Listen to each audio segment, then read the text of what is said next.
was fun to see Spencer for Hire come back to the screen. I was like, is this Spencer and Hawk for real? I mean, when you rewind back to that age or that type of television, what was the series that you were binging back in the day when there was no binge watching? Well, you couldn't just put it on whenever you wanted. I mean, Yeah. you had to be in front of the television when it was time for it to come on, and that was everything. I mean, television back then was everything, from all the stuff that I would watch with my dad to, Laverne and Shirley and Happy Days and MASH and Barney Miller. Of course, Spencer for Hire was the only time we ever got to see our city on the screen or on television other than like the Brinks job. Yeah. So absolutely loved it. And then I remember when I worked with the original Hawk and the Big Hit, I mean, I was just hitting him up with question after question about, that whole experience.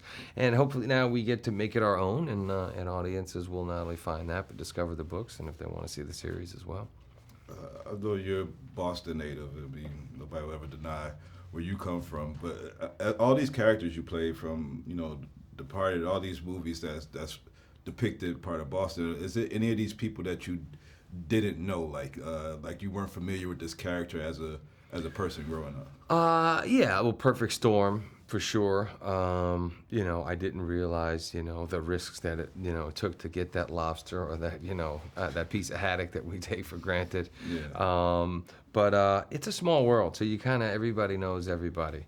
But it's crazy because when I started acting, I vowed that I would never play a character from Boston, because I worked so hard to get rid of the accent.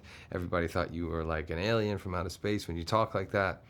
And then, of course, some of my most successful movies and memorable roles have been, Boston characters, whether it be, The Fighter or Departed or. Yeah.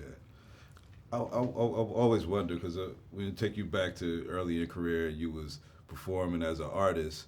Do you listen to music today and feel like I could still do that? I listen to a lot of music today. I just heard a new Meek Mill song on the way here with Justin Timberlake. I was like, oh, this is banging. But no, I don't feel like I could or should be doing it. No, no, I don't. I think if, it's different. I think, especially hip hop, it's such a young man's game, but listening to music all the time. Yeah.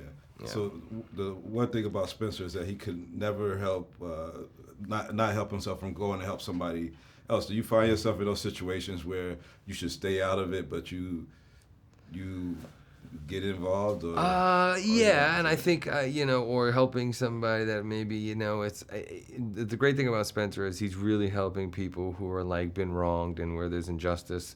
I have the bad habit of hiring the same people, even though I know they're going to do the same stuff and not really do the job, and, kind of take it for granted a little bit. Yeah. And take advantage of the fact that we're friends, but those are my guys, so I got to bring them with me along for the ride. Oh, great picture. I like you and Winston Duke together as a pair. Hope It's a great odd pairing, right? Yeah.